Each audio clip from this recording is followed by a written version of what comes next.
One love, God bless. Fire Nelson here, and I want to talk to you today about why I personally chose the more Rastafari type of path and livity. So, when I was going within and finding more about my spiritualness and about my own history, I found out that,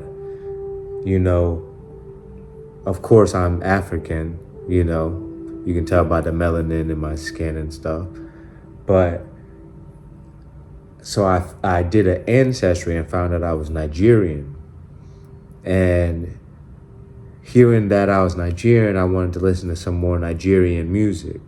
So, to embrace my, my lost culture of the Nigerians. But before even we get into that, ever since a youth, I've always been heavily influenced by Bob Marley and into the Rasta culture, stuff like this. Always grown my hair natty, ever since I was able to get out of, my mom's house. She used to even have to pay me sometimes to cut my hair. So I've always been influenced and been called to the Rastafari way of life, but I never had the true outlet and guidance that I needed other than just Bob Marley music and, some random people like Buju Banton. And yeah, that's pretty much really it, Stephen Marley really had a amazing album that I used to listen to. But yeah, that Rastafari culture was always calling me. So once I found out about my roots being from Nigeria, I started listening to Nigerian music instead of rap music as much. So having that switch alone and me already learning about my spirituality, about consciousness, about energies and stuff like this, me learning about all this stuff while listening to this music that I could barely understand, for one, but the energy and the vibe that it gave me was a more calming, more of a just less anxiety driven type of music, a more of a vibing type of music. And so I started realizing, it's the drums, and there's something in all of us that we are attracted to the drums or to, very, classical types of sounds and music like that. And sometimes we hear piano. Sometimes people won't listen to a piano, of course, if you just playing a song that's just piano. They're like, what is this? Why are you playing piano? But if somebody watches someone play the piano, they'll be entranced. You know what I mean? So we are naturally drawn to these basic sound elements. So the drum is one of them that really connects with people of the island, people of Africa, people of many cultures of, South America. The drum is a big part of the culture, It signifies a lot of different aspects. It really connects to a primal instinct that's deep within us, and that drum activates something sometimes that brings us into a meditation.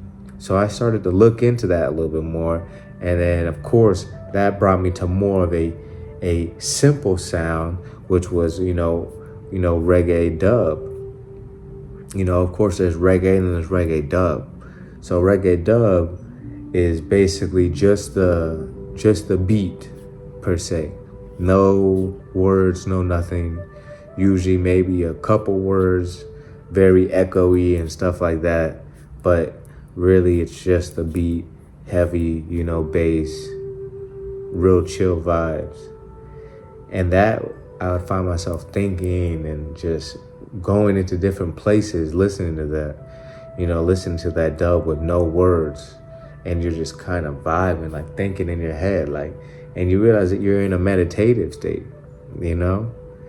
So then I just started kind of switching more, even less than listening to Nigerian music and more to the, the reggae and the Rastafari music, in general, like the Sizzler, the Peter Toshes,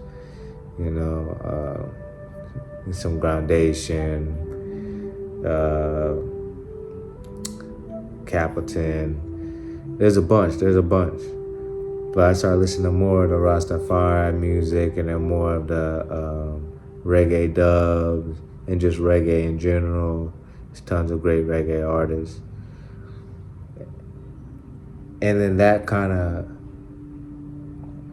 already just made me keep hearing messages that I aligned with at the time, and that were holding so true. And I'm realizing ever since a kid,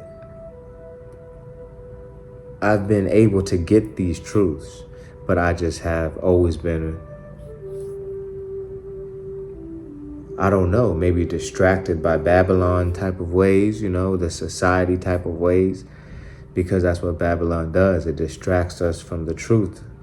It doesn't want us to get that truth. Like, I was wearing the reggae shirts and the Rastafari shirts and Bob Marley shirts and all that stuff since a youth.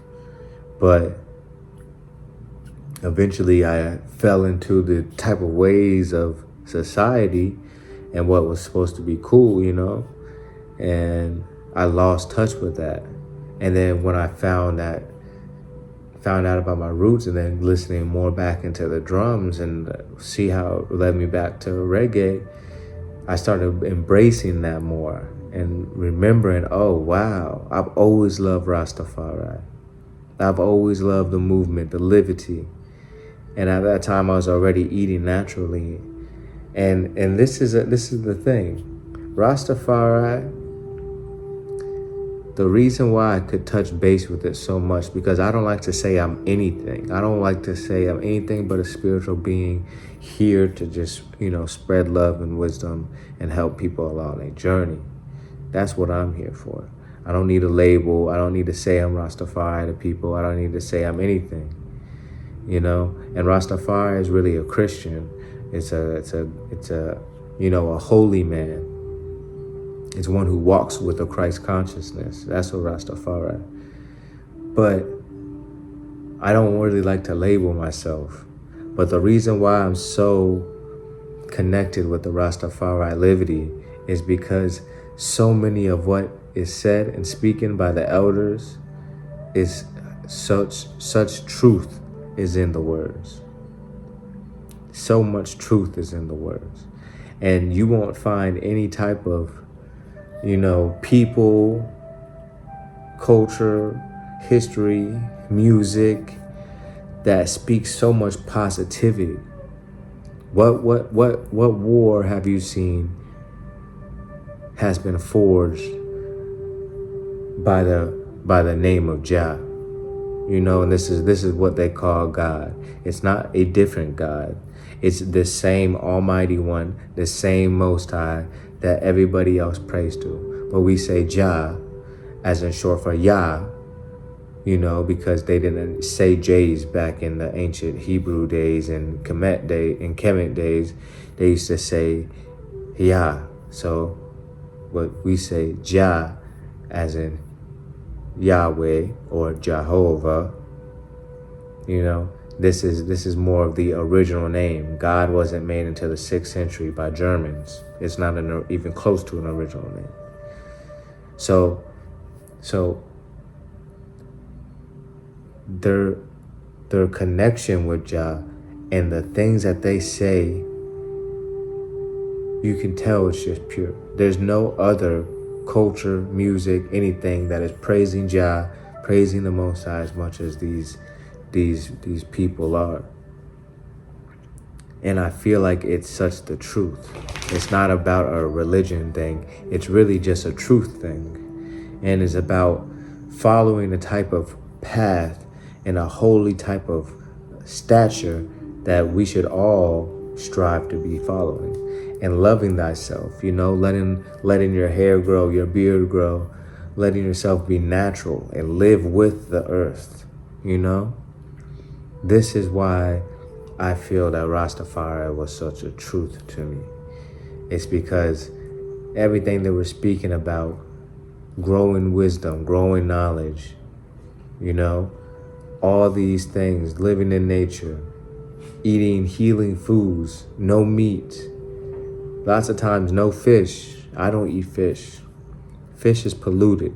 You don't know where you're getting your fish from. You don't. And if you're getting it from the sea, you don't know where that fish is eating from, because more than half the sea, I'm sure, is polluted with tons of chemicals. It's sickening out here. So they were the ones who talked about going to the mountains and being in Zion and eating fresh off the land and growing for yourself and needing none, because the land will give you everything that you need. So these are the things that these people have been doing for many, many, many, many years now. I think since like the 40s or 50s. And of course, with every type of somewhat religious type of institution or, creation, there's going to be certain things that people don't agree with and certain things that people agree with. And so you have to really look at these different differences of opinions and just take them for what they are. And the differences of opinions in the Rastafari culture is nothing like any other religion. It's not about stoning people for this, or you have to cover up this and this and that, this and that. Yes, a lot of them follow the ways of the Bible, so lots of them practice dressing modestly, of course, and being respectful and actually celebrating the Sabbath, things like this. But this is just a spiritual connection to help connect with the natural ways of the universe and to connect with the divine source. And if something's working, then why would you stop doing it? If it's bringing you peace and it's not harming anybody, then who cares if, they like to dress modest and live off the land and keep hold of Sabbath. So I really connect with these type of laws and ways of thinking, because every other religion doesn't even really care about the environment, it seems. It doesn't care about really giving true wisdom other than just what's getting read from the book and you going off that and that's it. You have to broaden your understanding so you overstand. You have to change the way you speak. You have to change the way you eat. Change the way you deal with your ego. These are the things that the Rastafari way of life is going to help you confront and grow through. I truly feel that Rastafari is the truth. Rastafari is an actual person known to be a Messiah of a modern time as Jesus Christ was. But this is debatable. This is one of those opinions that, can go both ways. But this is what I'm saying by it's a very small, debatable things compared to most other religions and things like this. Because at the end of the day, discipline, it does matter, So everybody's gonna have rules you don't like. And lots of times it's rules that are gonna help you succeed in life, help you actually be happy and in harmony. Now, praising Haile Selassie, you don't have to praise Haile Selassie. It's more of a give thanks to the awareness into all the help that Haile Selassie really gave to Africa, Ethiopia. He gave land to all Rastafari that want to come to Ethiopia. To I think Sheshamaya. I don't know exactly the name of the land, but something like that. But he gave land for Africans and Jamaicans and any Rastafari to go and have a place of refuge, of peace, of Zion. And this is stuff that no other world leader did, you know. So that, among many other things, like protect Ethiopia from being colonized and translating the Bibles into languages that other countries can understand, just building schools and churches, things like this. Marcus Garvey prophesied that a king would come from the east and he would be a black king. And the prophecy aligned with exactly what Marcus Garvey said. And he said he'll have his governments on his shoulder. So once this came to pass, and it turned out to be Haile Selassie, the people of the Rastafaris, known then as just really refugees and people dealing with oppression, started to embrace Haile Selassie as the Christ. And that's when he got the name Rastafari. So that's where we get Rastafari. But we always give praise to the Most High first and foremost. Jah bless Rastafari, I and I. So yes, that's a background on why I chose to live more of a way of a Rastafari life. I don't really, like I said, I don't really keep hold of any type of religion and say that I am this or that. It's really just, if I were to describe the way I live, then that would be the closest and easiest, fast way to me to say, hey, yeah, I live this way, Rastafari. And what they believe in and everything that their culture has done for me and for, the world, because they're raising a vibration, their music, their culture, their wisdom. Rastafari never stopped learning. Rastafari never stopped growing, never stopped sharing, never stopped loving. It's a beautiful connection. It's a beautiful culture. It's a beautiful livity. And anybody can be Rasta. A lot of Rastafaris might tell you different things, but anybody can be a Rastafari.